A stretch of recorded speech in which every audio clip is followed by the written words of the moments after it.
say thank you all for coming out. We have several dozen of our neighbors who are continuing to file in. We apologize that we're starting a bit late. We have those who may have lost a home who are currently filling out right of entry forms. We're going to get started in approximately 5 minutes. I really appreciate your patience. We're grateful that you're here. We're going to start in about 5 minutes. And we have neighbors still out in the rain. We want to make sure that they come in. Thank you so much. We'll be right back with you. We are going to have translation services tonight. Delora, if you don't mind making that announcement.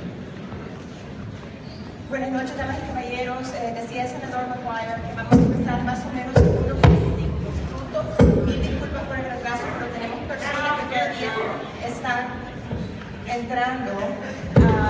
Vamos a empezar más o menos en 5 minutos. Para aquellas personas que necesiten interpretación en español, está disponible el señor Tomás y mi persona. Vamos a estar en la mesa al final, cerca de la entrada, con los aparatos para que se puedan poner el aparato auditivo y podamos estar interpretando simultáneamente con ustedes. Así que las personas que necesiten interpretación en español, aquí estamos para ustedes, ¿ok? Ladies and gentlemen, we're going to ask folks who are in the bleachers, if you don't mind, just scooching towards this wall a bit so we can make room for individuals. We're going to snuggle up.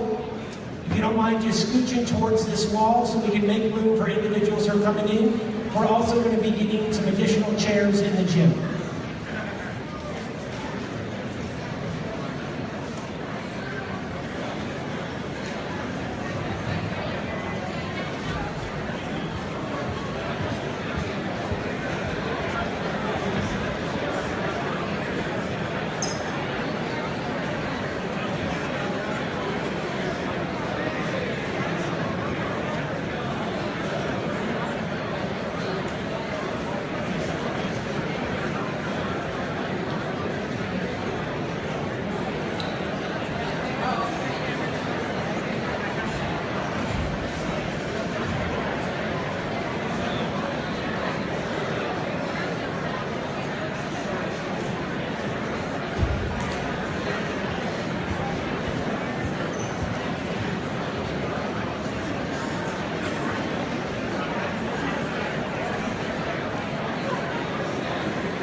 Senior residents who would like to be able to come up and sit in the front row. We'd like to be able to invite any senior residents who are going to come up and sit in the front row. We have some chairs available.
Good evening, ladies and gentlemen. Could you have everyone's attention?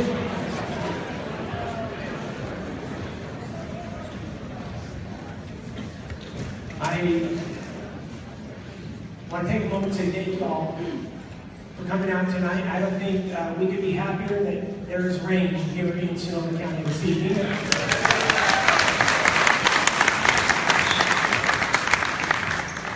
My name is Mike McGuire. Honored to be able to represent the County of Sonoma State Senate. I'm going to be very brief and turn it over to Assemblymember Jim Wood. Tonight we're going to be providing dates about re-entry into neighborhoods. Some will start tomorrow. I'm going to ask some patience as we're going to be having a staggered approach over the next 6 to 7 days based off of conditions of neighborhoods. Candidly, we're going to be focusing on the safety of road conditions, utilities, as well as continued missing person reports that are happening in neighborhoods. We're going to be able to provide all the information that you need about re-entry into your neighborhood, into your home. We're going to discuss with you tonight what the community cleanup effort will look like. We're going to discuss with you the timeline. And we're going to be talking about health protections that you're going to need as you get back into your neighborhood. And we're also going to provide different resources, particularly for mental health.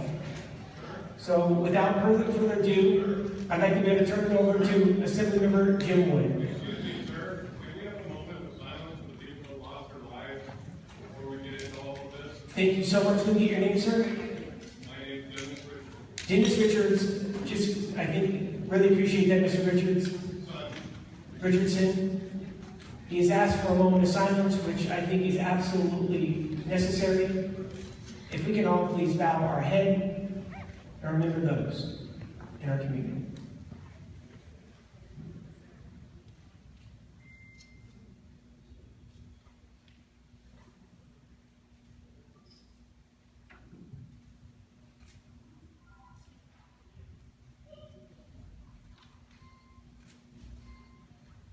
Thank you.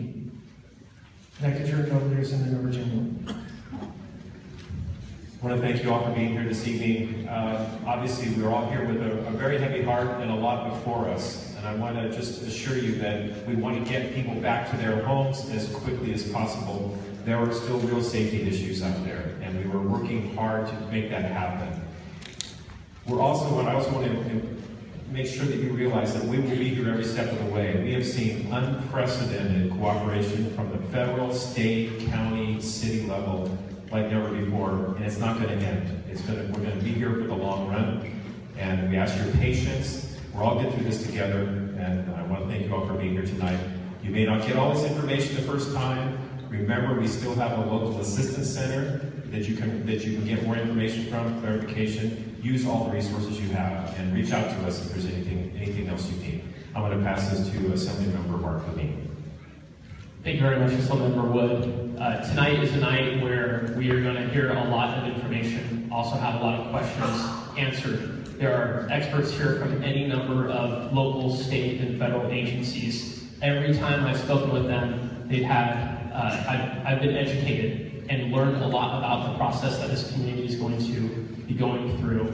So first of all, I just want to say it's really good to see all of you, and I hope that you learn a lot from this evening. And I'd like to now introduce two people who have worked very hard on behalf of this community and put their heart into this community and have been there for this community the past couple of weeks. Board of Supervisors Chairwoman Shirley Zane and Mayor Chris Corsi.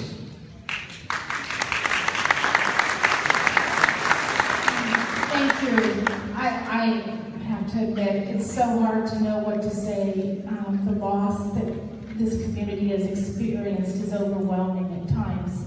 But I do want you to know that we recognize that as you prepare to go back into your homes, there's a lot of emotions and a lot of sadness and a lot of grief.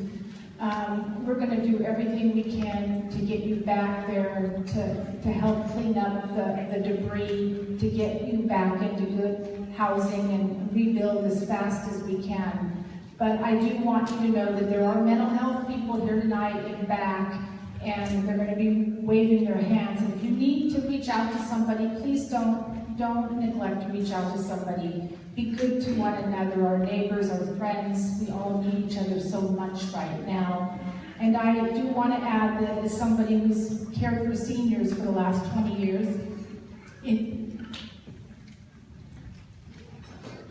the majority of the people who died were seniors. So I'm asking you, please look around your communities.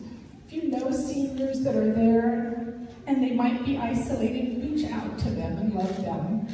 They need to know we're there for them right now as well. Thank you so much.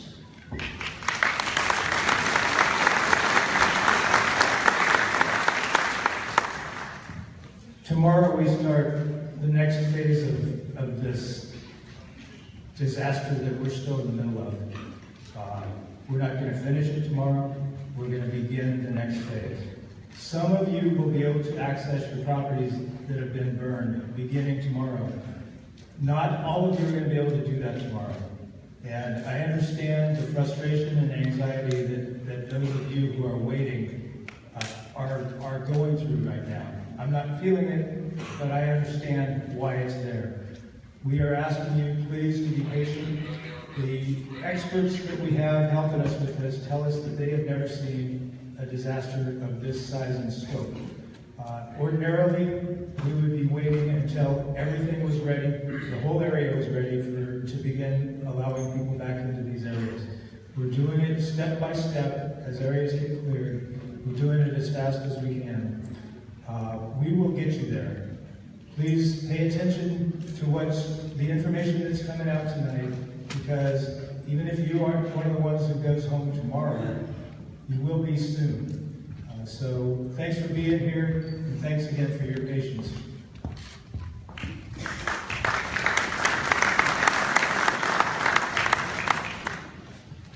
Since the beginning, so many in Sonoma County have stepped up and to be able to help those who need it most. And we want to take a moment to say thank you to the firefighters from across the West, right here in the state, in their own backyard.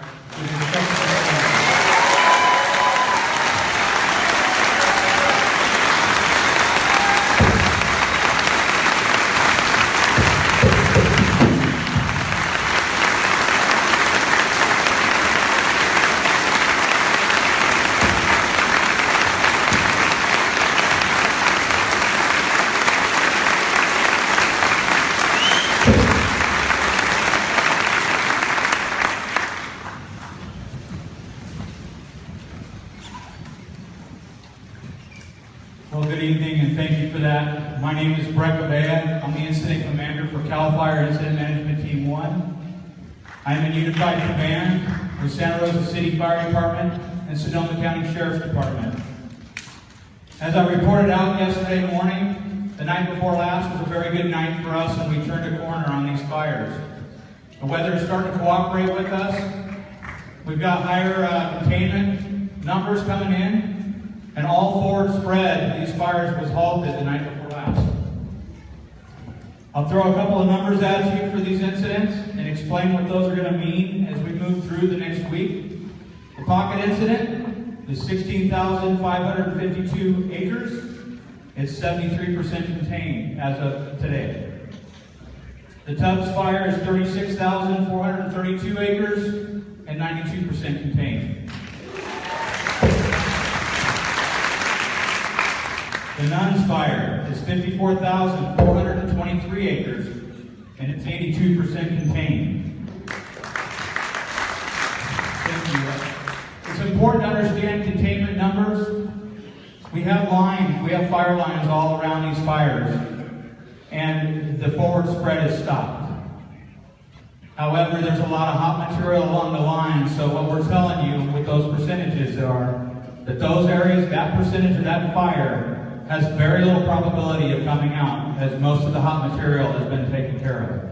So those are very good signs for us. We had a good wind test these fires yesterday, as most of you know. That makes you a little nervous, and they all held very well. And that helped burn some of the fuels down as well throughout the day. And we followed that up today with some rain.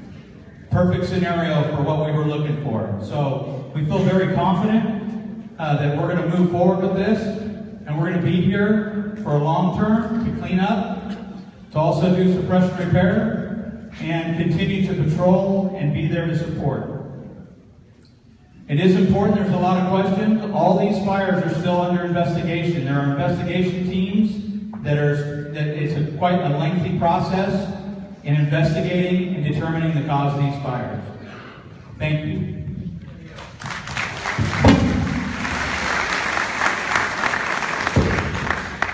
Hello, everybody. My name is Tony Gosler. I'm the city of Santa Rosa. Thank you for being here. It means a lot. And the ovation is really for the firefighters standing back here. Incredible what they did. Santa Rosa, Rankin Valley, everyone in Sonoma County, every firefighter that could work did work throughout the county and beyond. So it was very kind of you. So thank you.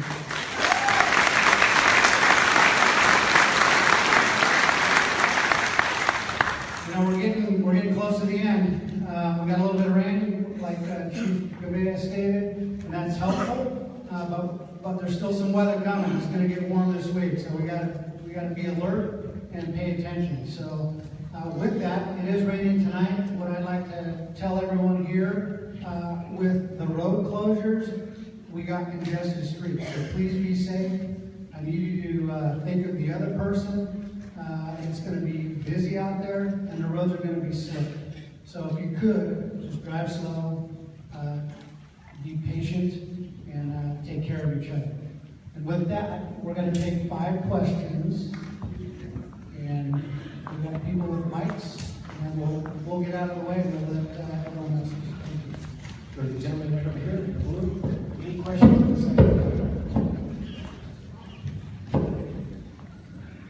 How long before Old Redwood Highway is open in front of Cardinal Newman? That's going to be a question for law enforcement. They're in charge of all of that at this point. One of the big items for that stretch of roadway was the power lines. So they had to clear all the power lines, reset poles, respring everything. So before that opens up, it's got to be safe for everyone. Chief, we're going to come to Terry over here with our next question. Yeah, the smoke that was released the first night of the fire, I did fire remediation, have since 7 what I could find and smell in that smoke was real heavy petrochemicals. This stuff adheres to windows and screens. Anybody in the smoke area who opens up their windows needs to have their screens cleaned. How can we get this information out? So the question was that the smoke that came down that night was loaded with petrochemicals, and those chemicals stick to the screens. So the question was, how do we get the information to make sure people clean their screens so when they open it up, it doesn't blow into the house? So what we can do, we can put out an informational briefing to everyone and push it out the normal way we've been pushing out through our EOCs and next one. Does that work for you? Good for you. Great. My name is Josh. How long before Marquest Springs opens? So the question was, how long before Marquest Springs opens? And I don't have a good answer for you. Again, like Old Redwood Highway, we got all kinds of utility companies in there. We got to make sure everything's squared away, the trees are good. Just this group knows we had a tree fall on a piece of equipment just yesterday, and it's a very experienced crew. So we don't want to put anyone in there where this could happen to you guys. So we have to make sure all the trees are safe. We have to make sure utilities is good. So it's going to take some time. Please be aware. Just be patient with us, please. Thank you. Chief, we're coming over to the bleachers right over here with Laura. Why was there no notice at the start of the fire?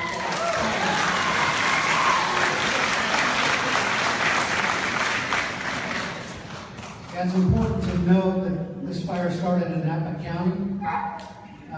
They threw resources at it in Napa County. I can tell you in Santa Rosa, we were very busy with our own fire problem that night before the main fire came. It took a little bit of time to realize what was going on, and there were alerts sent out. I can appreciate not everyone got the alerts, and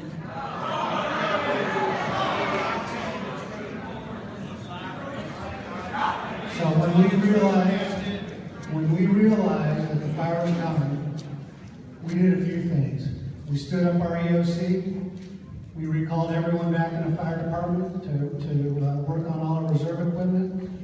We had the EOC push out evacuation notices in the Fountain Grove area. Hey, if I can go with attention real quick. So we want to be able, if I can have everyone's attention, I want to go back to Laura to be able to complete her question, and then we're going to go to Assemblymember Wood. I had an email that was about, I think it was posted at 3:45 a.m. The email. If I had stayed at my house till 3:45, you'd be looking for more dead people. I left at 1:30, and when I got out to Thomas Wade Harris, a cop was at the corner, so I stopped because there was a cop there, so I stopped right. And he had his window rolled down and asked me where the fire was. So we're going to go to Assemblymember Jim Wood. My question is, I have a form in my hand for debris removal right of entry permit. If I sign this, will I be able to get in there first and get my father's World War II medals back? So we're going to be talking about the right of entry form, I promise you, in just a few moments. So we're going to hear from the Office of Emergency Services coming in just a few moments. We're going to go to our next question. Yeah, I'm Phil Simpson, I'm at the corner of Brighton and New York Chestnut. My reading machine shut off, the electricity shut off. We have underground utilities here. That's the only reason I woke up. It's all outside, told my wife, get dressed, got the purse, let's go. Got in the driveway, neighbor 2 doors up and not get his garage open, so he knocked on the door to get a ride. I started to pull away, and an 82-year-old woman across the street, I did not see her leave. I had to come about 5 minutes, got her out, as she starts to leave the garage door. But we heard PPD, and you'll think that's right. They didn't want to cause panic because we get these Amber Alerts. A 4-year-old in Oakland got kidnapped. You better look out for him. Something like this wasn't that important enough because you didn't want panic, you wanted terror. And that's what a lot of us would face. We want to experience it once. We want to experience it twice. We never want to experience it a third time. The dinosaurs are only given one chance. But we're supposed to be smart enough to come up with solutions. Whether it be a fire line that's a quarter of a mile wide or something, there's a problem between Calistoga and Santa Rosa with winds like this. We need to be prepared.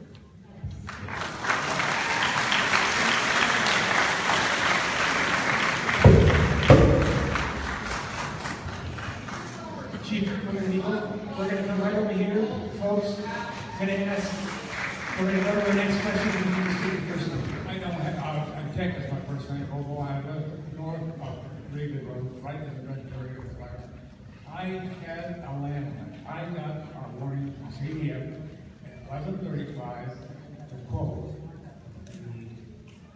The advisory was Marquez Springs Road is closed from Markville to Calistoga because of a fire near the Sparrow West area and prepare for possible evacuation. Now, what happened? Because I had a landline, I got the notification. Cell phones don't work with electric for this time. We lost 77 cell phone towers in this area. I had Oxstar. I was, if you know what Oxstar is, satellite, it was everywhere to tell to me if a car crash and everything. But that's the only way that I could communicate with Oxstar. Let's move on. Please, we're going to go Chief, is there any comment on that? Can you, I can't hear what's going on, so can you repeat what you want me to answer? He just had a statement. There we go. We're going to go to a couple more questions.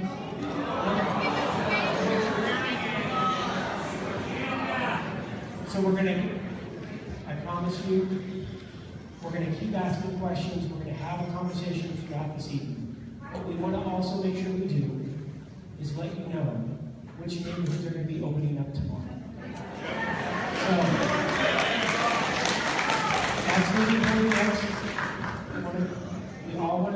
go, you have an opportunity to be able to have a discussion this evening and to be able to share your concerns. So I promise you, we're going to go back to questions and comments.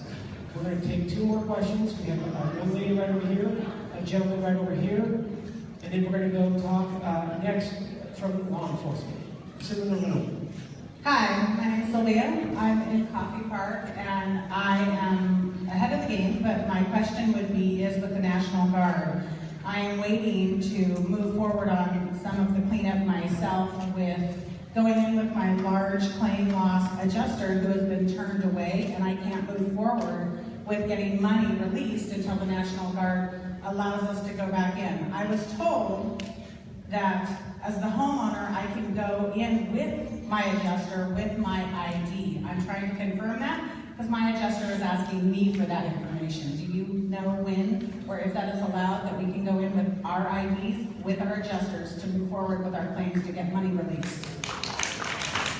We're going to get to that question here with the Health and Office of Emergency Services shortly. We're going to go to our last question in regards to fire, and then we're going to move on. And I promise you we're coming back to more questions and comments. Please stand.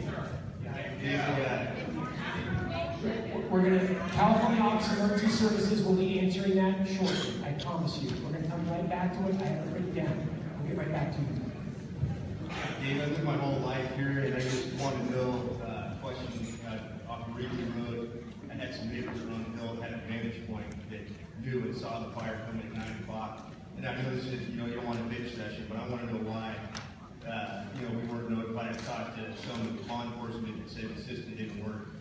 So that's my complaint. I've lost 6 friends. One was a World War II veteran, 95, and his wife 75. So, please, have some sympathy to this, situation where, I know a lot of kids go back home, but a lot of us don't. And the worst part is the lives that have been lost. I think we're at 43 now total. But Superman, I'm going to miss him, and I've had tears already with his daughters and everything. So thank you all for being here, but just want to know why we didn't get more of it. Thank you, Chief. So the question was why more people weren't notified. Is that what I heard? Correct. So when we realized when the fire was coming in, we did everything we could to notify as many people as we could.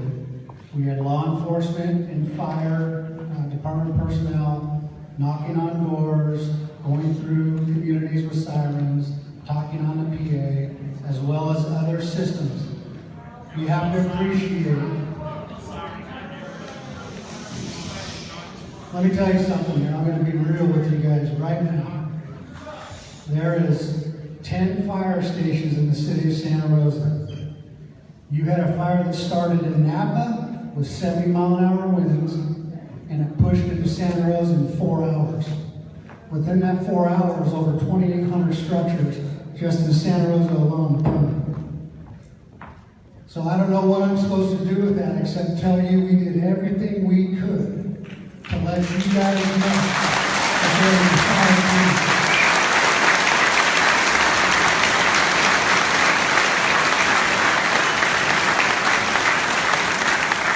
You have many good people. You have many good people trying to get everyone out as much as they could. And I wish we could have got everyone out. I wish we could have. That's something that we're going to have to live with, just like you. So please understand that this is difficult for you. It's difficult for the entire community, and it's difficult for everyone that working at trying to get people out. I'm not trying to minimize anything. I'm not trying to be defensive. I'm trying to tell you that this was a catastrophe that we just cannot control, and it was a catastrophe where we couldn't let everyone know as quick as we'd like.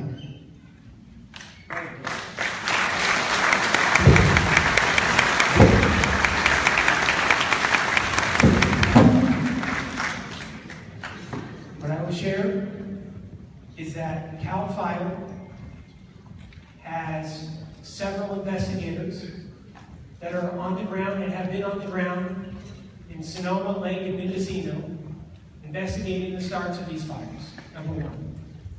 Number two, I assure you, on all issues in regards to if you received a notice, if you did not receive a notice, there will be a process that is going to be happening that will open up to be able to investigate that as well.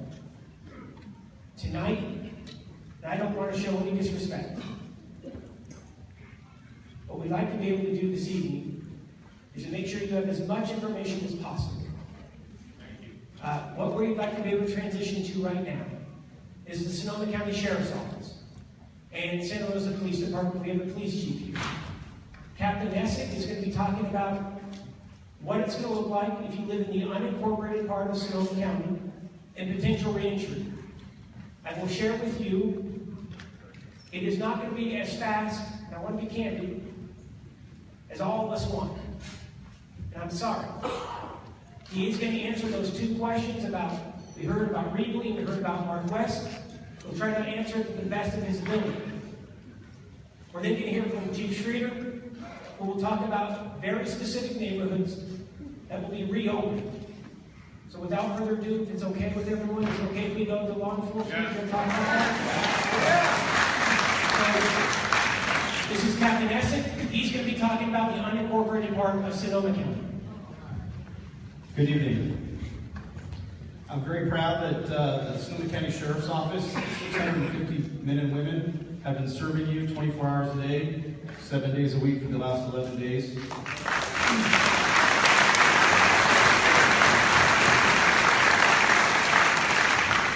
The immediate crisis has passed, but I want you to know that the Sheriff's Office has been here for you during this crisis, and we will continue to be here with you as we move through this crisis. We're working with all of our public safety partners to repopulate and have re-entry in as many areas as we possibly can, as quickly as we can. We have 4 managers at the Sheriff's Office in what we're calling the war room right now. We have maps up on the wall, we're working with CAL FIRE, and we are working as hard as we can to make areas safe for re-entry. And I just want to cover real quickly with you what that looks like.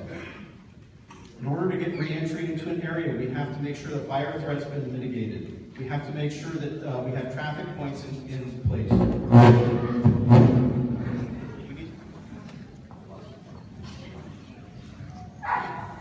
Okay. We need to go through each and every building that is burned. And unfortunately, we're having to do that with search and rescue volunteers and cadaver dogs. Many people have lost their life, and we want to make sure we respect the sanctity in any way we can to find those who lost their lives.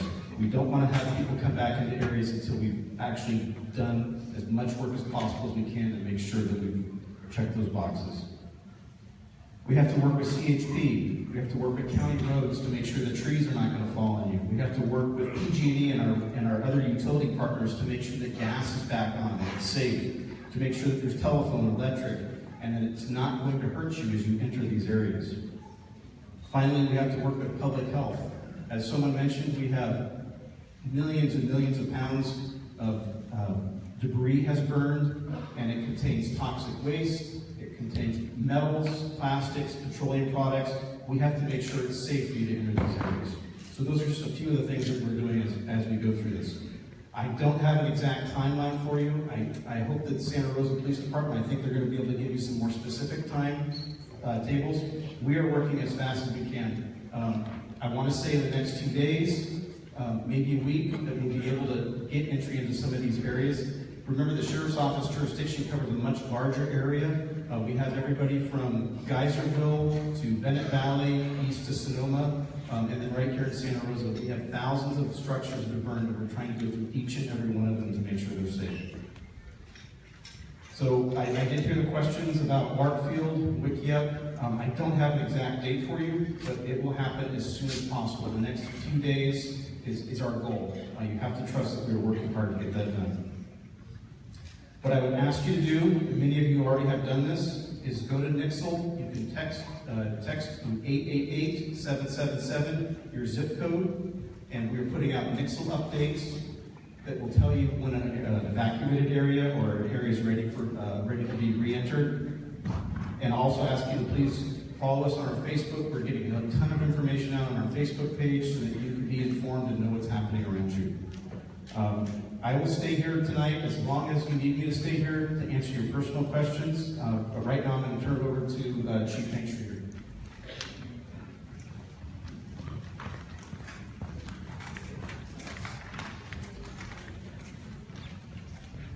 Good evening. I think I have to take a minute, and having been working in this community over the last 27 years, to recognize the tragedy and trauma that this community is going through right now. What I can say is you can be very proud of your city employees, your public safety employees, and the work they're doing around the clock to get us back to where we need to be as a community. It is a difficult task. I've been in meeting after meeting where I'm being told this is unprecedented. This is new for us. This is something we haven't experienced before. So patience is going to be what we're going to need as we start talking about reentry. So currently, CAL FIRE, we're working closely with our CAL FIRE partners regarding our evacuation zones. And I think Captain Esson mentioned, it is not a simple process to open up an evacuation area. There is extreme dangers in those areas. We need to clear the roadways. We need to get people in there safely. And I understand the frustration. I'm hearing it in the room. I've heard it over the last 11 days. And we're really working hard in that area. So we're working closely with the Sheriff's Department, National Guard partners, and us to get those issues taken care of. You've heard that in the press releases over time, and we're continuing to do that. We are working on a controlled entry process, and we're going to show a video that will be up on our webpage that outlines some of the process. And we'll set that up now. And everybody told me when you're doing a speech in front of this many people, don't rely on technology, but we're going to do it today. But it is a very good video that explains what the process has to be. Understand from our point, if I'm trying to keep you safe in these areas, I cannot have a free-for-all going in. We set up a very comprehensive process, and I'll go into more details after the video to make it happen. So,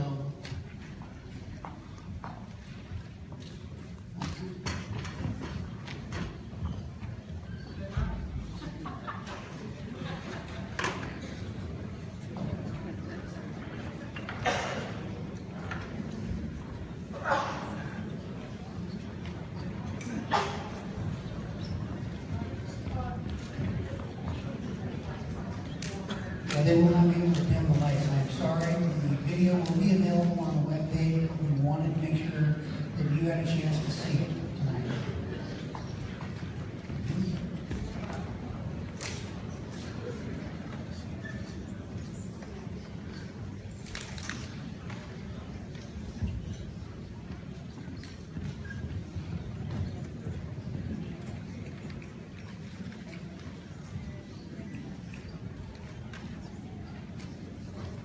Once we see the video, I'll walk through some of the details to make it easier. Assuming we see the video tonight.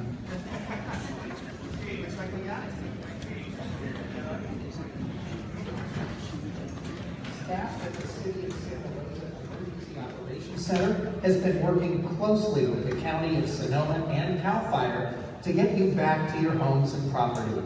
We understand that re-entering and viewing your property for the first time since you evacuated is going to be a difficult and emotional experience.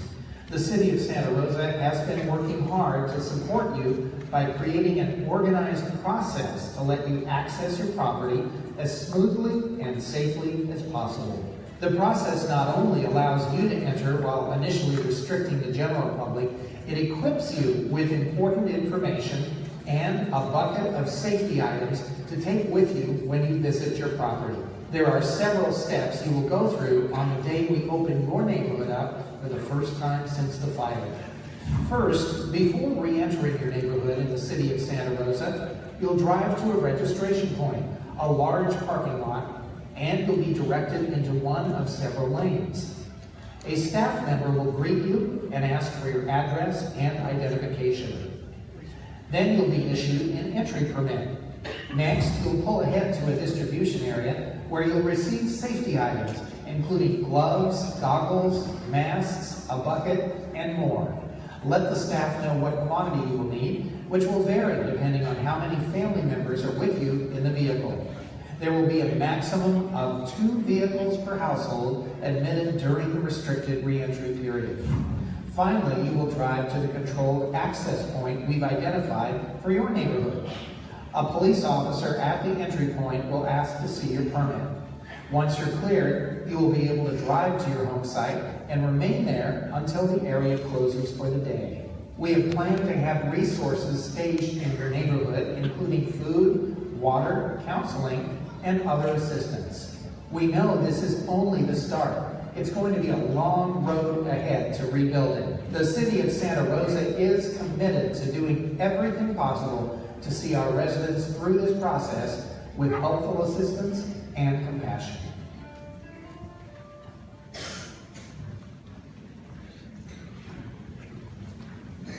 So from the video, we will have to have controlled entry points. At this point, when we're talking about the 3 areas for re-entry are Journey's Inn Mobile Home Park, Orchard Mobile Home Park, and Coffee Park. So some of these issues that we've had questions about with insurance adjustment, we'll work through that process. The idea is to get people into their property, they can see it, they can get done what they need to do, and we can start moving forward. So on the webpage, there'll be details about where to go for these. For example, Coffee Park, you're going to need to enter from Piner on Airway up to the Kohl's Shopping Center, get your pass, and then enter into Coffee Park. Orchard will be at the Orchard entrance, but there's some detailed maps in the back. And Journey's Inn will be the same way at the entrance to Journey's Inn. There'll be detailed maps in the back. If those are one of your locations, please look at the map and understand how to get to that place. What's the web page? What's the web page? Web page is escarcity.org/recovery. Thank you. Re-entry will start tomorrow at 10 a.m. Please do not go there tonight. Please do not go there earlier in the afternoon. We really are working through a process. There's hundreds of people working on this to get people where they need to go. What are some of the don'ts of going back in to your property? Things that can be dangerous or if it's harmful for anybody or everybody else? I think we're going to have a lot of conversations about what not to do when you go to your property. My role is to keep you safe when you do go there.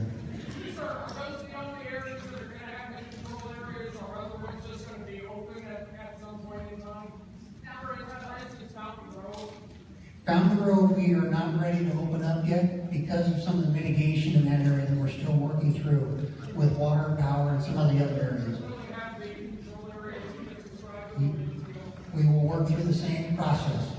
Understand where I'm coming from. I cannot have, if you have a property in that area that's damaged, I can't have everybody that wants to go see it, go see it. I need to give people time to process that. Yes, it is. I've heard that a lot over the last several days. I really have. But that being said, we're going to work through the process for the 24 to 48 hours, and then we'll be where you need to be.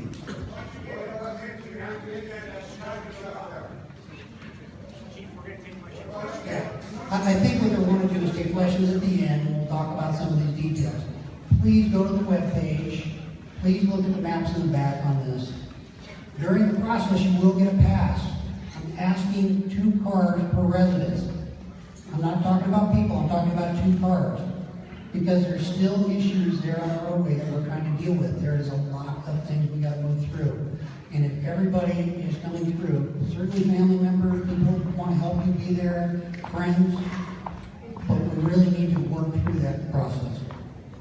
The passes will be on your window. You can get to your residence for a period of time. In the evening, we're going to close it down at dusk, essentially 5 o'clock. And then you'll be able to re-enter the next day. You'll have your pass, you'll have everything you need to get in. I think we're going to talk about protection and these kinds of things when you're in these, gloves, masks, these kinds of things. There's a lot of things in those areas that were severely hit by this fire that are still very dangerous. The next day hours are any hours or only those 6 hours? The next day is out, you'll be able to re-enter the next day, Anytime. dusk to dawn.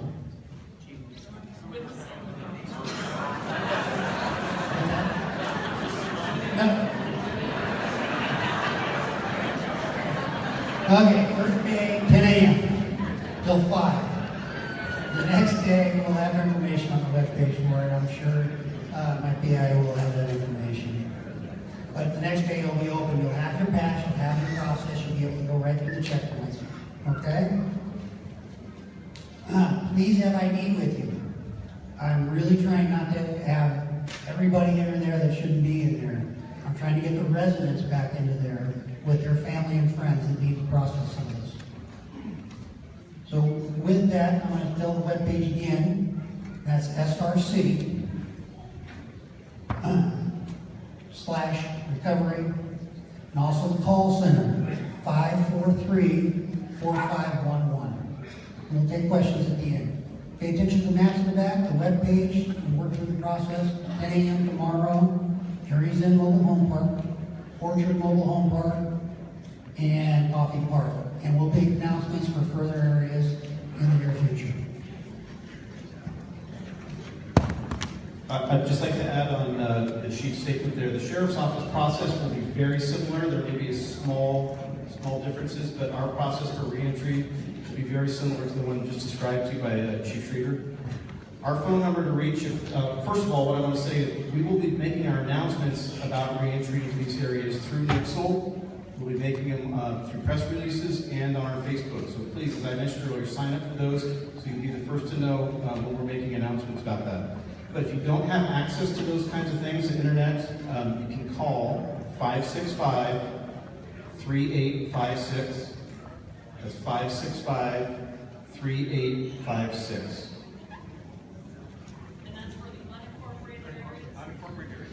Yes, that's unincorporated areas. For the city, it's 543-4511.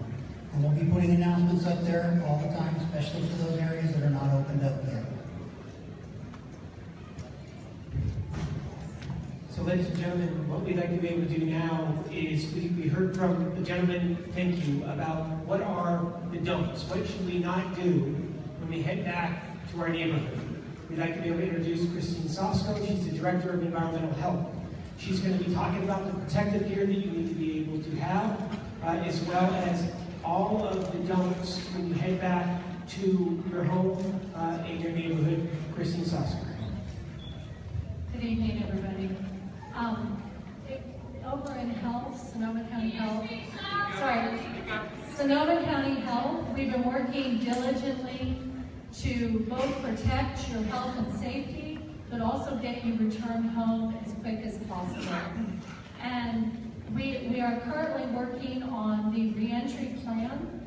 As part of the reentry plan, as you heard the chief talk, we will be providing you with Tyvek suits. We'll be providing you with gloves,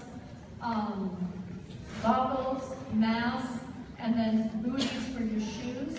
And that is all to protect you from that ash and debris that's on the property.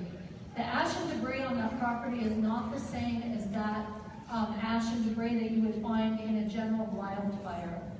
The ash and debris here has household contaminants that have been included in it. So there can be asbestos, lead, there can be contaminants coming off of plastic byproducts.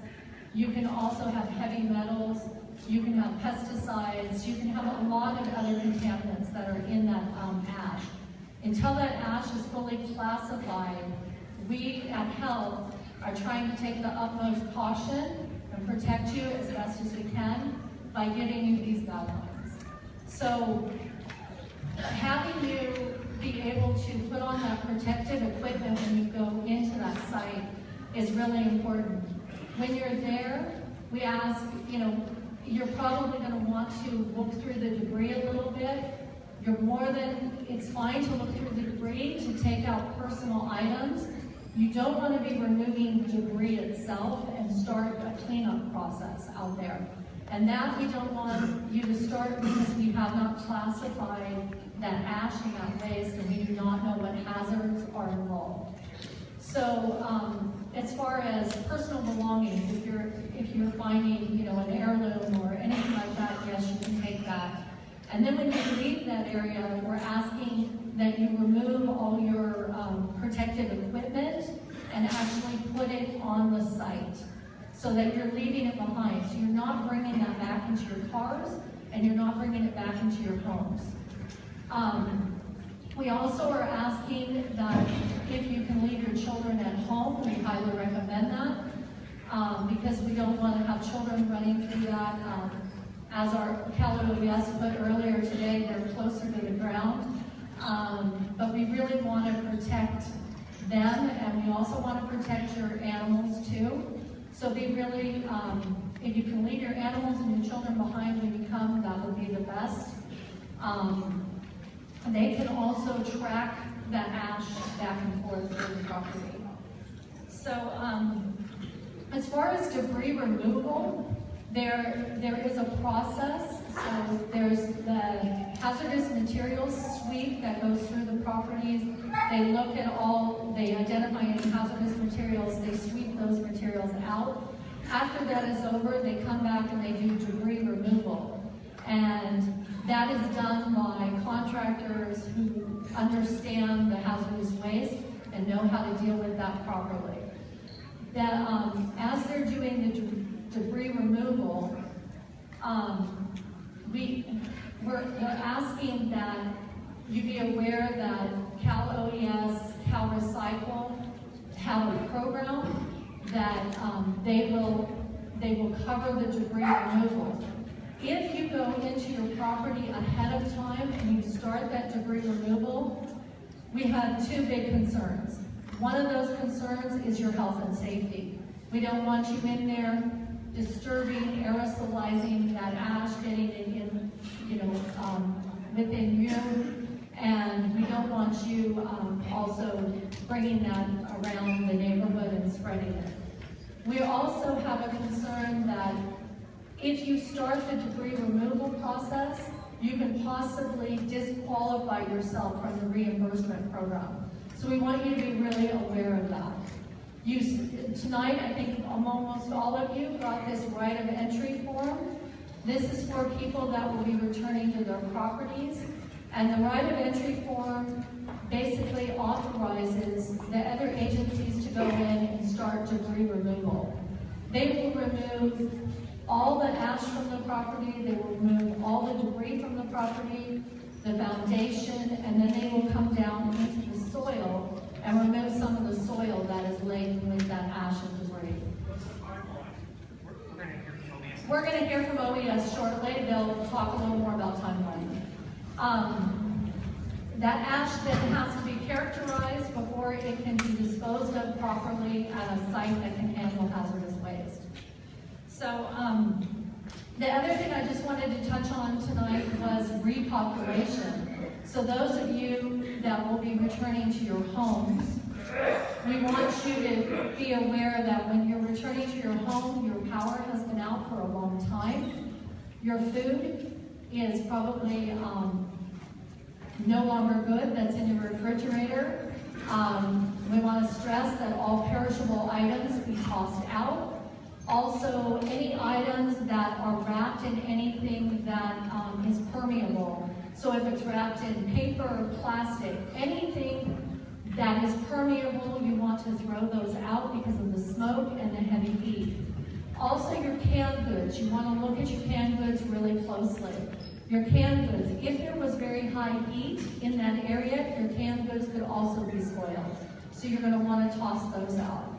You also, your kitchens and all your surfaces, you want to fully sanitize those.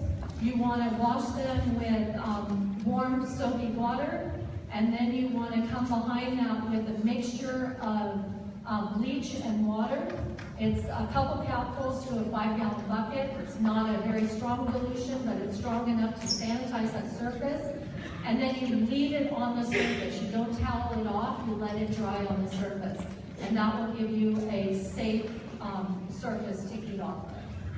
Yes? Well, I have also been on my driveway, and the somebody wants to come and take it, let it qualify. I'm going to let Cal OES answer that. He's shaking his head no. Yeah. Okay. Repeat the question.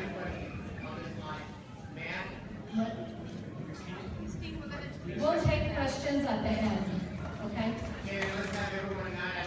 Okay. So I want to give all of you our contact information. Our main contact page for Sonoma County is sonomacounty.ca.gov. You can find all our materials there for help. And then also, as we talked about the right of entry form that you all got, we will be setting up basically a right of entry center, and you will be able to come in with your forms completed. We will look up your APN numbers and assist you through that process to get you signed up for the right of entry form. Or if you do choose to opt out, we will be working on that too. The right of entry center will be located at 625 5th Street in downtown Santa Rosa. It's right next door to Gary Chu's. And it's right around the corner from the local assistance center that's been set up. We're hoping to get that center set up first part of next week. As soon as we get it set up, we will put notification up on the web and hopefully send out a press release to let everybody know. Just to give you some other phone numbers too, if you want to email your right of entry form to us, you can email that to us at ehroe@sonoma-county.org. This is all on your right of entry form. It's written out there. And then if you have any questions, you can call us at 707-565-6565. You can also fax your right of entry form to 707-565-6525. Make sure with those right of entry forms that you include really good, clear contact information for us, because if we receive any of those forms prior to the center being open, we might have some questions and we might need to contact you to get more information. So thank you.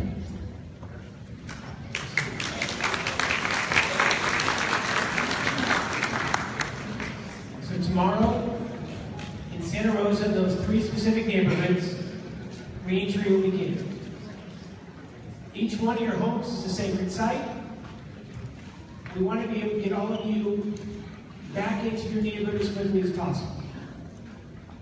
The next phase of this will be cleanup, focusing on debris removal and hazardous toxic waste.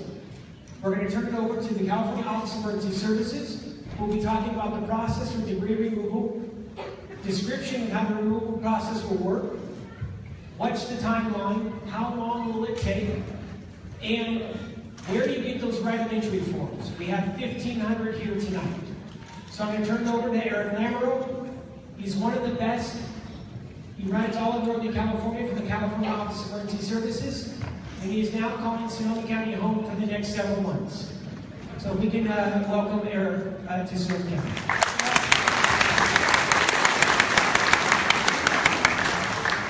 Thank you. And I'm here tonight with Sean Smith, who's one of our debris operations chiefs. You're going to have a ton of questions. I'm going to try in my remarks to cover as many of them as I can.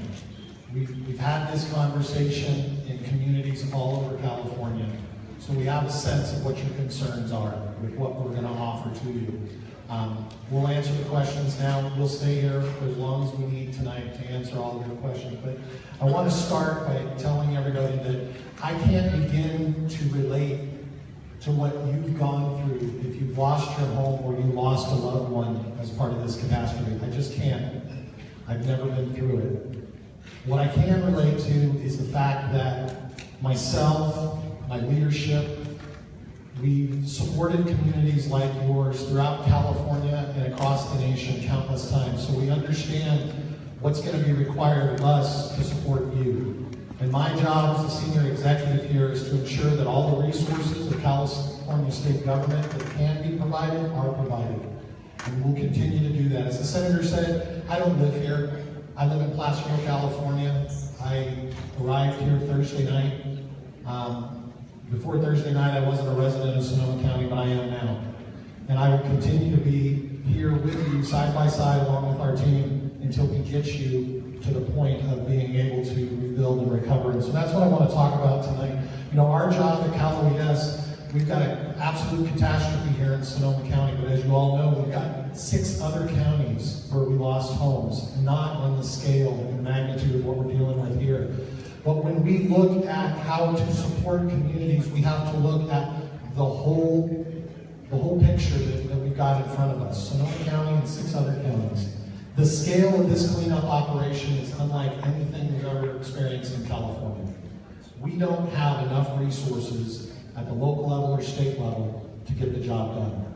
And that became very clear within the last 48 hours. And so the governor asked the Federal Emergency Management Agency to provide direct federal assistance. So what that means is we're going to have the Army Corps of Engineers running a program here in Sonoma County and in Napa County that at no cost to you will clean up your home site, if you authorize us to do this, clean up your home site and return a safe, clean site for you to rebuild. Okay?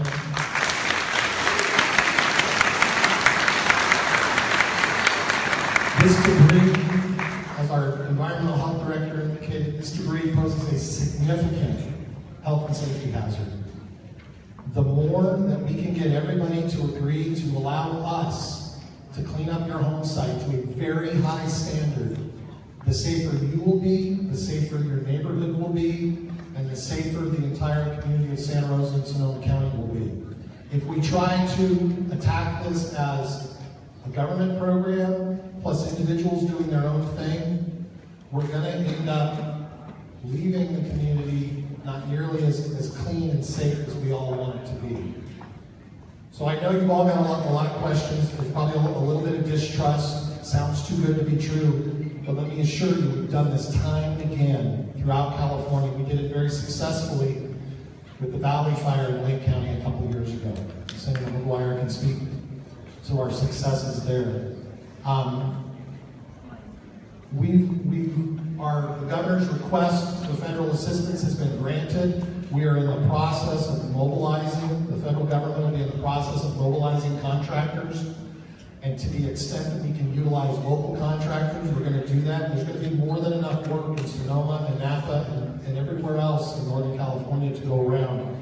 But it's been a priority of my boss, Mark Gillarducci, who was here with you a couple days ago and was here in town today, to ensure that we do everything we can to make sure that the contractors here in your community have an opportunity to participate in this process. It'll be very important to us and a priority for us to work together. We've asked the federal government to come in. The Army Corps of Engineers will be running the primary cleanup program. The United States Environmental Protection Agency will be running the Household Hazardous Waste program you've heard a little bit about. But they're not doing that in a void. They're doing that with us and with you. It'll be a unified effort. Your equities, your concerns will be brought into the process. We will work together to establish a structure moving forward, and through meetings like this that we will continue to have in the weeks to come, we'll inform you where we are, where the next cleanups are going to begin, what to expect in the way of commercial traffic coming in and out of your neighborhoods. We will keep you informed throughout that process. So, we talked a lot about these right of entry forms. These are really, really important. The biggest concern we have right now is that we've got 6,500 homes in Sonoma County and Santa Rosa total. And we can't move forward in first, removing household hazardous waste, and second, completely cleaning your site unless we have this form. Okay? So this is really important. I don't expect all of you to sign off and grant us access tonight, but we really do need to get these as quickly as we can. Okay? There's going to be a deadline at some point down the road where if you haven't signed up, you're going to need to sign up. But this is going to be the biggest hurdle for us, is getting these back from all of you. So there's a lot of concern about, okay, I signed the form, the question was asked earlier, I signed the form, I allow you permission to come and clean my home site. Does that mean that I'm not going to get the opportunity to go in and find those treasured family heirlooms that are still there? You're going to have that opportunity. You're going to have it starting tomorrow to get into your property, and with the direction from local public health, we're going to let you get in there and sift through. We don't want folks digging deep. We can't do that. We can't start moving debris off your site. It's not safe for you, and it makes our job later far more difficult. But we're going to give you the time and the opportunity to collect what you need to collect. And beginning next week, we're going to have crews that are beginning these household hazardous waste sweeps. And if they come to your home site and you granted them access, and they see something that's really critical that they got to get out now, a propane tank or what have you, they may ask you, could you step off for a moment and let us at least get that? And then they'll let you go back, and when it works within their schedule, they'll come back to do their full sweep of your property. Okay, so that's phase one. You grant us permission, you'll get on the schedule for phase one to get that household hazardous waste down.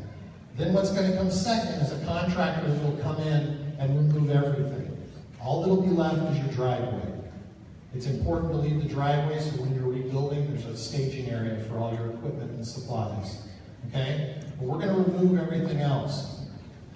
And I commit to you, we are going to leave your home site in an incredibly safe, environmentally sound condition. A standard, frankly, that you're not going to have if you work through your insurance company to do it yourself. I know there's a desire to do that.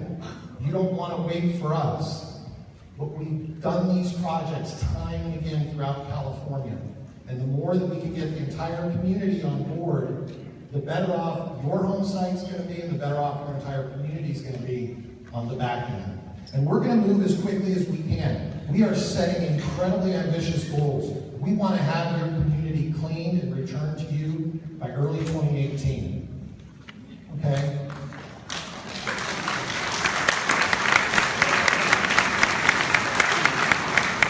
That's the goal we're setting for ourselves. FEMA, as we speak, is in the process of beginning their contracting process. The FEMA administrator was here in Santa Rosa the other day and committed to a 7 to 10 day window to get all the procurements done and the contractors on board. As I said, we're planning on beginning the household hazardous waste sweeps next week. My boss, our director, wants that done in 2 weeks. So that's a tall order, but that's what we're going to work to do, and then we're immediately going to transition into the full cleanup operation. Again, for everybody that's authorized it. You know, our job at the end of this, we want to return a home site to you that's ready to rebuild. There's nothing else you need to do. We want to eliminate the headache, the heartache of you having to have responsibility for cleaning up your home site.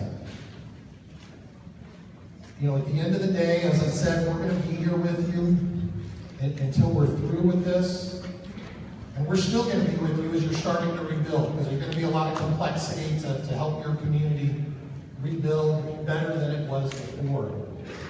But just know that we are here for you. We are offering a program to you, but you are always going to be the one. Your interests are never going to be set aside. Simply because you signed the right of entry doesn't mean you no longer have a say. Okay, there's going to be certain controls that we have to impose to ensure your safety and the safety of our contractors when the work's actually being done. But it'll be a conversation and a dialogue, one-on-one and throughout venues like this. So as I said, I'm going to be here. Sean has done this countless times throughout California. We'll answer every question we can and stay here after we're done here tonight.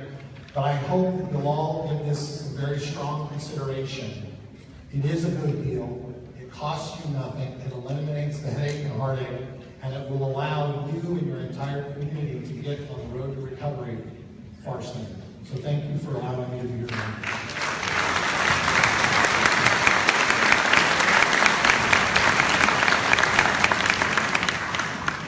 Eric, we're not going to be collecting right of entry forms tonight.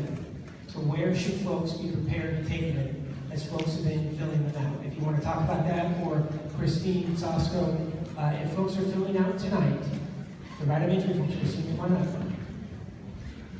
Where should they bring them if they're, for example, if they're in Coffee Park or the Orchard? If you just remind folks. So once you have the right of entry forms filled out, we will be accepting those next week at 625 5th Street in Santa Rosa. And we'll have staff there to take them and to work with you and find your APNs and all that. We are pushing to, we're trying to set up that center as quickly as possible.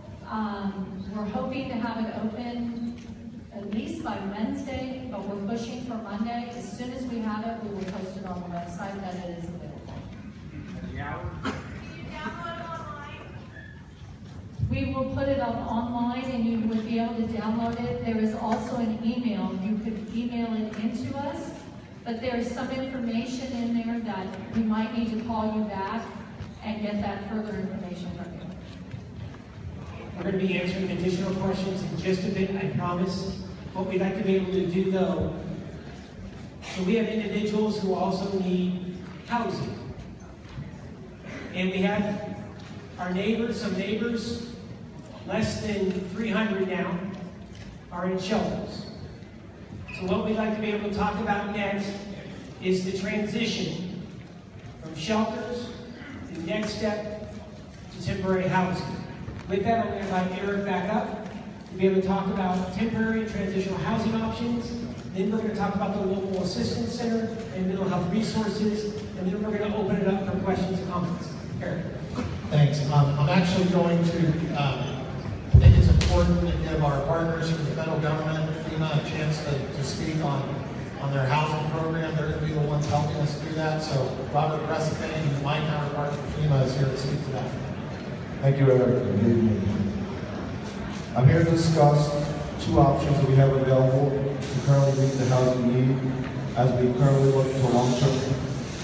Ladies and gentlemen, if you are going to be needing, if I just ask, since we have a lot of folks that are still needing housing, if you don't mind taking your conversation right outside just so we can get through the discussion about housing, and then we'd like to be able to talk about the local assistance center. So if you're exiting, if you don't mind keeping your voices low, so that all can hear, we're grateful for your patience. I promise I'm going to be quick and brief, and we have FEMA representatives in the room, as well as the local assistance center, continuing to address the need. So again, we have two housing solutions that we're currently working on right now that are available, and then we have a statewide housing task force that are working some long-term options. When you register for FEMA assistance, the first option that you're afforded to is rental assistance. So you can use your eligible grant dollars to get into the available rental unit. Fully understand that we have a shortage of rental units here in Sonoma County.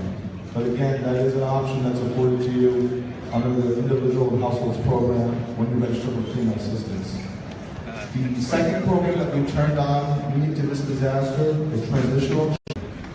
Again, when you register for FEMA assistance, you can be referred to a hotel or motel solution that FEMA will pay for. The benefit of that program is it does not count against your FEMA grant award. So again, we're working solutions with hotel owners and motel owners to get survivors who are currently residing in shelters into a hotel solution. Again, we understand that there's a shortage of potential hotel and motel options, but as responders who come here to support the county and the city leave, we're identifying some of those puts out spaces to put survivors in. So those are the immediate options that you have available to you when you register for FEMA assistance. Currently, we are working aggressively to identify longer-term or some temporary housing solutions. We have an aggressive timeline, much like the debris clearance schedule, and FEMA's committed to providing regular updates on additional housing solutions. Nothing is off the table. We're having, again, aggressive dialogues with local, county, and state officials on what housing solutions may work here in Sonoma. I'm committed to providing regular updates when we have additional housing solutions available that survivors can take advantage of.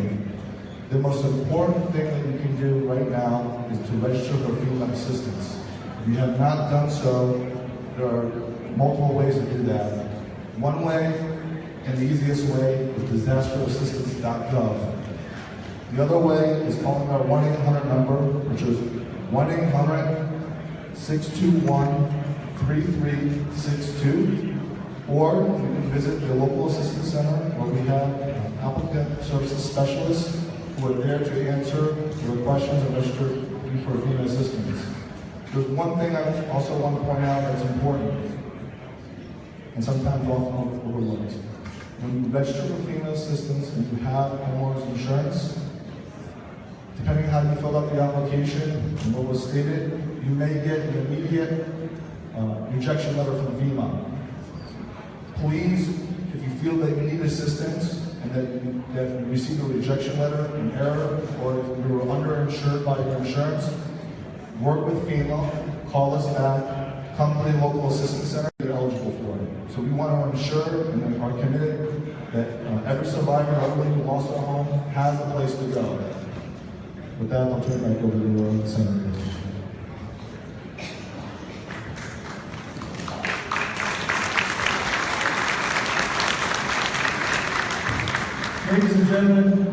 Ladies and gentlemen, particularly if you're in the back of the room, if you have all the information you need, please take your conversations outside. There are people here who still need to get this information. It's vital information. They need to hear it. So please, make your conversations outside. Thank you, Mayor. We're now going to be moving to our last item of the night before we turn it over to all of you. We'd like to be able to hear about the local assistance center that is open. If you have not gone, and need to, starting tomorrow, it's our one-stop shop for all assistance. We're going to turn it over to Mike Gosner from the County of Sonoma. All right, thanks, Mike. Yeah, my name is Michael Gosman. I'm with the County of Sonoma, and I'm helping to operate the local assistance center. It's located at 427 Mendocino Avenue. Many of you know that is the Press Democrat building. We're occupying the first floor. We're open 9 a.m. to 7 p.m. every day. We ask for the last entry of the day to be by 6 p.m. so that you have time to get through all the things that you need to get through. The local assistance center is meant to be a one-stop shop for all your federal that you need to conduct. We've got a representative you can ask questions of FEMA. The Small Business Administration is there, and you can talk to them about loans. It's not just homeowners and renters. The Social Security Administration is on site, where you can order a replacement Social Security card. From the state, we have the DMV, and they're issuing driver's licenses on site, so you can get an identification with a picture. We also have the Unemployment Department and a cadre of state departments and services on site, etc. We also have a whole list of local government departments on site and nonprofits. That includes vital records. A lot of people are looking to get a birth certificate or a marriage certificate replaced. You can take care of that there. You can also talk to the permitting department. You can look at site plans, talk to them about rebuilding. And also, we have the property tax department on site. You can ask them questions about your property tax and what impacts the fire disaster might have had on those. So we invite everybody down. We have bilingual staff on site. We want to say that the local assistance center is a safe place for anybody, regardless of your resident status. And we just want everybody to come down. So far, we've served 3,400 households, and we'll continue to stay open for the next 2 weeks necessary for everybody to take care of all the things that they need to take care of there. And once again, it's 427 Mendocino Avenue every day. So come on down. Thank you.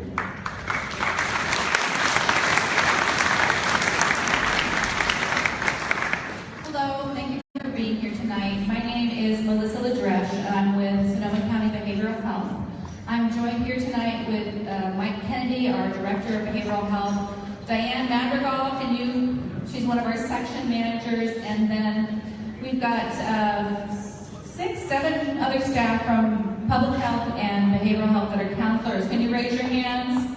Great, they're in the back of the room, and they're going to be available here to answer questions if you're looking for resources or just if you wanted to talk. So what I wanted to talk about is that when a community has such a tragedy and a disaster like this, we all might be having different reactions, and I wanted to talk about how that's going to impact. So it can impact us physically, emotionally, kind of change our behavior a bit, and we might notice cognitive. Does anybody feel more tired than they usually do? Yeah, I do too. You might be having aches and pains. You might feel really jumpy or easily startled. These are very common symptoms. Cognitively, you might feel disoriented.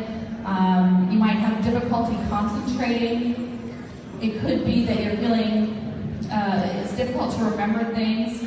Emotionally, there could be fear, anxiety, sadness, overwhelm, anger, numbness, even a feeling of disconnected. And there's no right or wrong way. A little bit differently, or you might do it differently than people in your family. As far as behavior, you might know they're withdrawing a little bit and not really asking for help. Other people might be very irritable, grumpy. It could be anybody having difficulty sleeping. Yeah. Crying, angry outbursts, all these things are different reactions we might experience.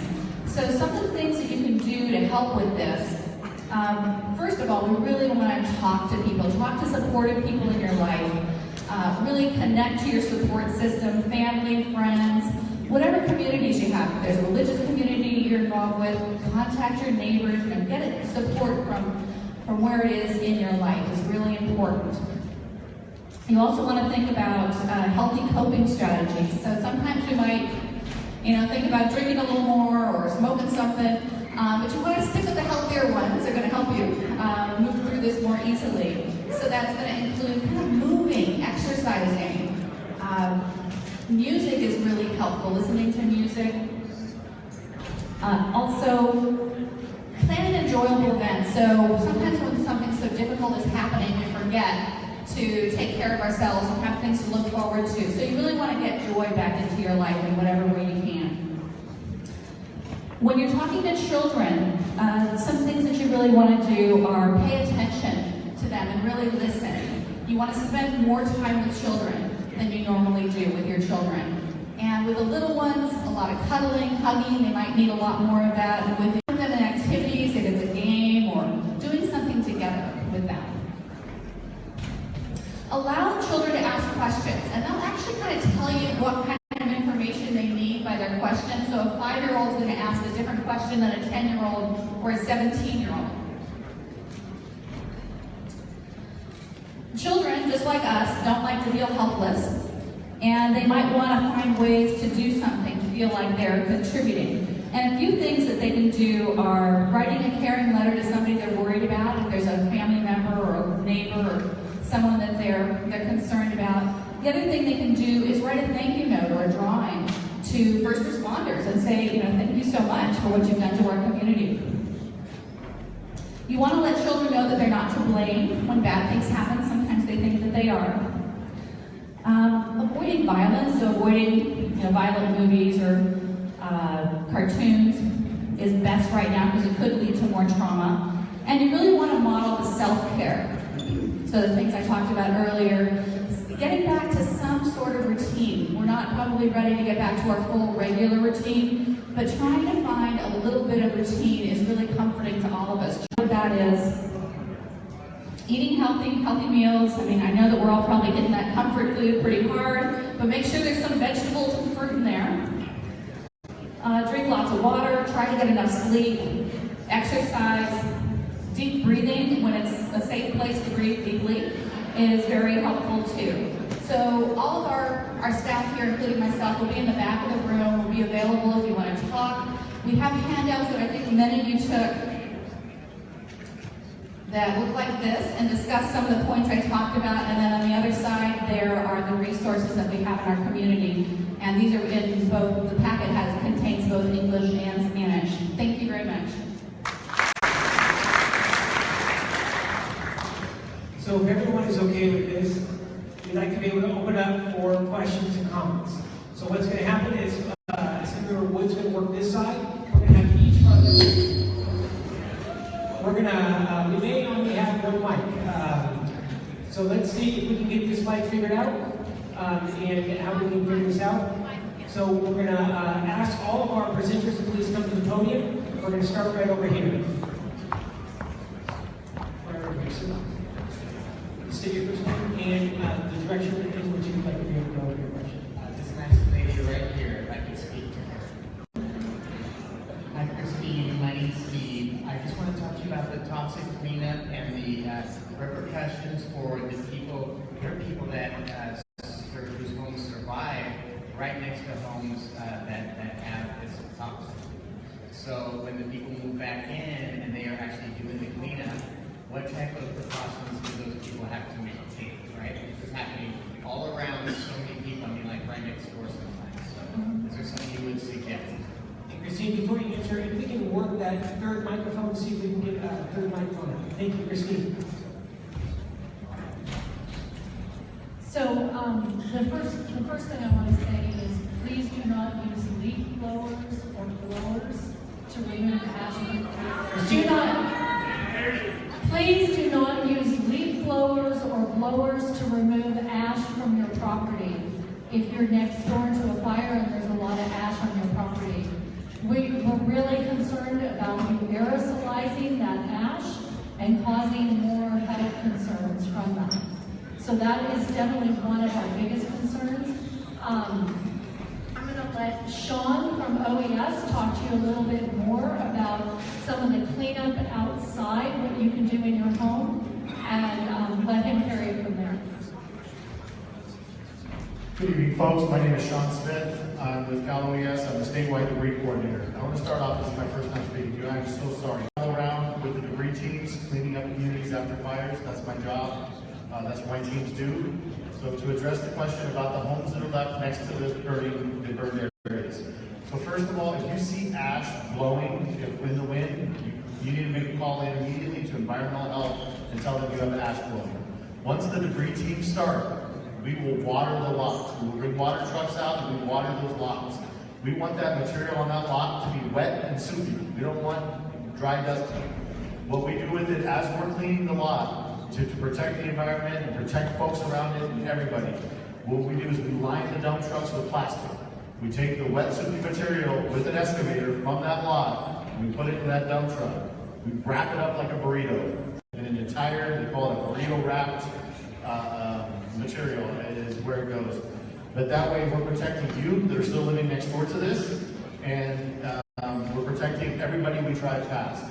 The key is, as a community, it's up to all of you. If you see a truck or you see something going down the road and you see a bunch of dust coming off it, you need to report that. That should not be happening.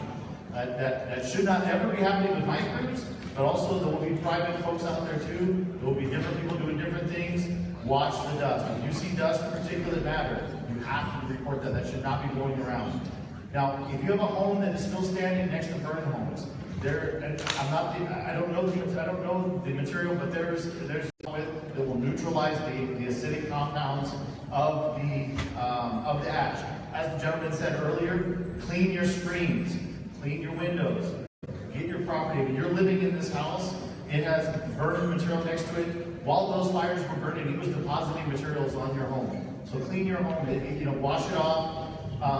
We got the rainy season coming. We're going to work our best to get this debris moved before the heavy rains come. But this light rain that we have right now is good. It's going to keep that ash and debris down. It's going to keep it from getting airborne. So, did that help, sir? Generally, wash it down, not sweeping or blowing it. It's something like your neighbor needs help or whatever. Use a hose maybe with the mask on. Yes. Do not use a leaf 30 seconds, Sean, because we're going to need to go to the next question. So just precautions people should take. Mask. Oh, precautions. So just to clarify, I saw the handout that Kent County is going to be handing out. Your materials, they're going to be handing out masks, gloves, booties, Tyvek. Please, please, please, Take that material off before you get into your car. If you get into your car and clothes on your tie back you're getting in with, you're going to get that right on the seat of your car. Please, the other precaution, do not take your children or your pets with you. Remember, pets are closer to the ash pile than we are. They're going to inhale that. Children are closer. They still have developing respiratory systems. So to breathe that stuff in as a child is not good. So please, don't take your children with you. And just remember that anything that you get on your clothing that you take into your car is going to expose anybody who gets in your car after that. So just be real careful. Thank you. Wait, next question right over here. Next question over here, please, sir. We're going to get your question. I promise you, ma'am. I just want to go with the gentleman who's been standing right over here, please. Yeah, my question was for the gentleman from OES. You mentioned the phase 1 and the phase 2. A lot of people that are undecided, or some people may be undecided whether to do it privately or publicly. Can we opt in for phase 1?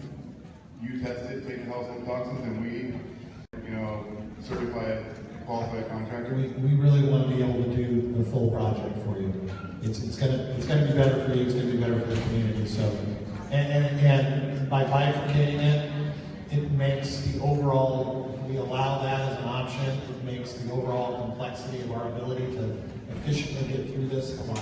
Fence, and for whatever reason they have, and so if they don't want to do, the public safety offering you're giving, they have to do their own testing themselves. Right. We're going to be asking that they apply the same standards to their cleanup project as we are with ours. We're going to go to our next question right here.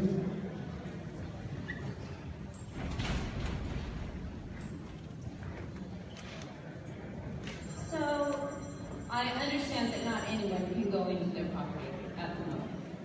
Once we sign that release, does that mean anybody can go onto our property except for, I understand the inspectors need to go in and check our toxins. But if we can go in there and just bring out 1 or 2 keepsakes, that's still allowed, is that correct? I just want to make sure I'm understanding that we can go in and grab something that was, a family keepsake or that type of thing. Is that correct? Absolutely. You're going to be able to, the city and the county are handing out those kits for folks to go into their properties. Just please do not spread that ash footprint. Do not move the ash outside of your property, outside of where you're being, and be very, very safe. Folks, I've been doing this a long time. I've seen folks get hurt out there. Just please be careful. The metal is sharp. You can fall. Be careful where you're stepping. If you have a stick before you step on an ash or something, poke it. Make sure you're not going to fall through. There's not going to be a void below it. Just be very, very safe. And then once you sign the release, once you sign the right of entry, yes, our crews are going. We do not let the general public in. It's our crews go in. There's a site assessment crew that yes goes in before the excavators go in to remove the debris. So yes, but we understand that you do need that closure of looking for those items that are valuable and precious to you. Everybody has something. We're going to go to the next question. Jim, where's the microphone? Hi, for OES. You must be coming in with some pretty large equipment to remove the foundations and all. Should I be concerned about you collapsing my septic tanks or smashing my leach lines? Who's responsible for that? Perfect. Septic lines, anything on your property. What I want you to do, the back of this ROE form, right of entry form, draw a picture of your property. Show me where your septics are. Show me where your water pipes are. We damage your septic, we will fix it. We've damaged some. I'll be honest with you. Our crews are going to go in there. We're going to break the fence. We're going to damage the septic. We're going to damage a water line. We come back and we fix that. We don't do it right away. We don't fix it like we broke it today and fix it tomorrow. But we will come back and we'll fix it at the end. If you get to your property at the end and we hand it back to you clean and you find something else, please come back and say, hey, we have a problem, here's what it is. Our goal is to make it back for you for ready for rebuild. That's the whole thing. We want the property to be ready for rebuild. I've damaged septic tanks. I've repaired them. Usually it's the lids, and a lot of times it's because the right of entry is not where it was said to be. So please, if you draw property, put anything on your property you can. Question about chimneys and other items that are standing upright, we have to knock those down. We have to knock them down for the crews. We cannot allow our crews to go in there next to a chimney from a burnt home. The structural integrity is no longer there on that chimney. It will, we've had them fall down sooner than we wanted them to in the past. So we do our best, but that's not, anything like that on the property, we have to take care of. And some of it, hazard tree, I'll give you an example. We call leaners and hangers. You got a tree hanging over where your home used to be, we're gonna have to cut that tree because our folks cannot work under that. Sean, you are amazingly knowledgeable. I'm just going to have you, I'm trying to keep answers as succinct as possible, certainly a lot of questions, but you are doing a fantastic job. Let's go to Sweeney. First question. I'd like to continue your answer. You say that you also you are going to remove the hazard tree. But how about a tree that is like a redwood tree or pine tree that is heavily burned but is not totally burned down? What are you going to do with that tree to have popular dense residential area?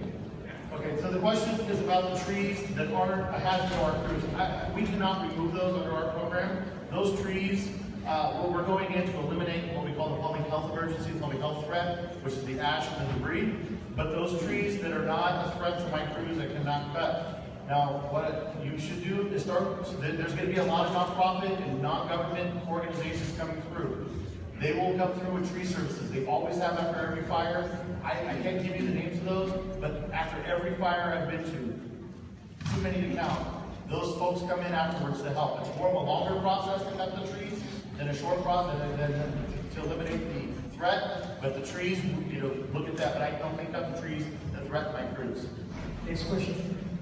Hi, my name is Cynthia Halliday, and I also live in this beautiful place that the trees are threatened by, and so my question is to that as well. You said you can't give us the names, but will we be having a town meeting then where we'll get details on that? Because that's much of the rural that we've had. So that was my question, so we'll have a town meeting. Okay. There'll be more information. Those folks that they cut the trees always come forward. We want the tree doctors in there as quick as possible after you guys make it safe. And the second question is, with the protective gear, we'll get suited, we get the kits basically right away. But is there going to be a location where if a couple more family members want to go again, where we can pick them up again? Yes, at the entry point, we will have those kits for you. And if you have 2 or 3 people in your car, we will give you kits for each of those people in your car. And if we come back again, they'll be at the end. Yes. We're going to go to our next question from Carl. 2 questions actually. One about reentry. The safety of the foundations, the structural integrity of what's left. Some of us have homes that have deep crawl spaces underneath. So basically, up to us to go around with a poker or whatnot and touch the floor before we walk around. Absolutely. You want to, and be careful. If you're going to walk around your foundations, around your slabs, around your burn pile, there are voids. Be very careful. Poke something. You just be very careful when you're stepping. My guys, my first team that goes in, they like to take a stick with them to make sure they're not going to step in a void. My second question is regarding the neighborhood cleanup, the rubbish and the debris, what have you. So if I opt in, that's great. If my neighbor decides they want to use a private contractor, there's nothing I can do about it. But what about people who may decide they're not going to do anything? What is the city or the county, what recourses is there? Okay, for the folks, and there always are after fires, folks. There's always those people that abandon properties that don't clean up. I will work closely with the county and the city to address those properties. We always make sure by the end of this project that all properties get cleaned up. We don't want to leave one in the middle of a neighborhood. That's not what we do. That would defeat the purpose. So we do our best, work with the county, and we get them. Now that one may sit there for a little while so we can get back to it, but it will get addressed. Go to our next question. Hi, I'm Barbara. First of all, I want to say thank you to every one of you, and everybody, all of us that are standing by each other and helping each other. I just wanted to say that we on a personal level were not prepared, and on your professional level we're not prepared. So my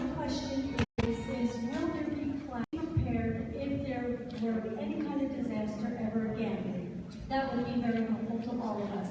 The second question is on the personal level. For our community, do you have a plan maybe going forth and forward to put in a siren or something that will, because cell phones are turned off or they don't work, or somebody didn't pay the bill, or but a siren would alert that there's a problem. So,